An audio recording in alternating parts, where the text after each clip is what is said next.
नमस्कार. MPC बाबा ट्रिक्समध्ये आपलं सर्वांचं स्वागत आहे. बघा, नुकतीच जी आपली कंबाईन ग्रुप बी पार पडली 2025ची 4 जानेवारी 2026ला, तर तिला कलम 149 वर एक प्रश्न विचारला होता. बघा, कंबाईन ग्रुप बी 2025ला हा भाषेसंबंधी आहे. बघा, कलम 349 भाषेसंबंधी आहे.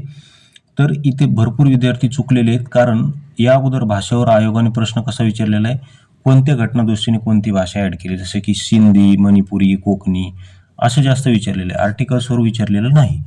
म्हणून विद्यार्थी आर्टिकलकडे दुर्लक्ष करतात. मात्र आपण कलम 1 पासून ते 368 पर्यंत संपूर्ण आर्टिकल्सची ट्रिक्स पेड पीडीएफ बनवलेली.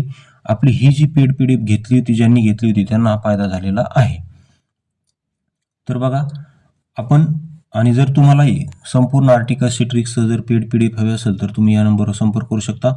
तसंच आपलं टेलिग्राम चॅनल आहे MPC बाबा ट्रिक्स, ते जॉईन करा, त्यावर तुम्हाला डेमो पाहायला मिळतील. तर बघा, कलम 349 आहे भाषेशी संबंधित कायदे तयार करणे. बघा, कलम 349 नुसार भाषेसंबंधित कायदे करण्याचा अधिकार संसदेला आहे.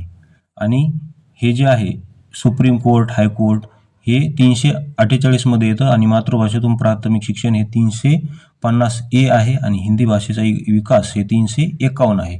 तर बघा, आता हे 149 आपण ट्रिक्स काय केलेली आपल्या PDF मध्ये. तर ट्रिक्स अशी आहे की ओन्ली सेंट्रल दिल्लीमध्ये संसदेत बसून भाषेसंबंधी कायदे तयार होतात.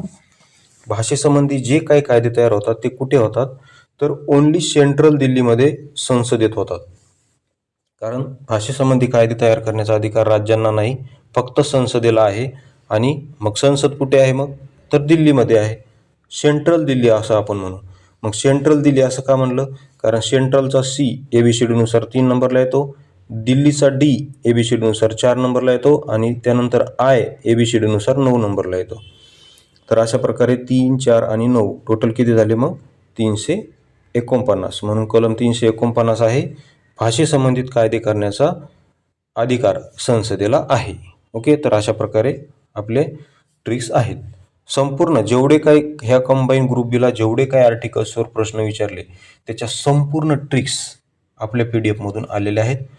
जर विश्वास बसत नसेल तर हे MPC बाबा ट्रिक्स टेलिग्राम चॅनल आपलं, ते जॉईन करा आणि त्यावर तुम्ही डेमो पाहू शकता. मी प्रत्येक प्रश्नाचा प्रूफ तिथे टाकलेला आहे. व्हिडिओ पाहिल्याबद्दल धन्यवाद.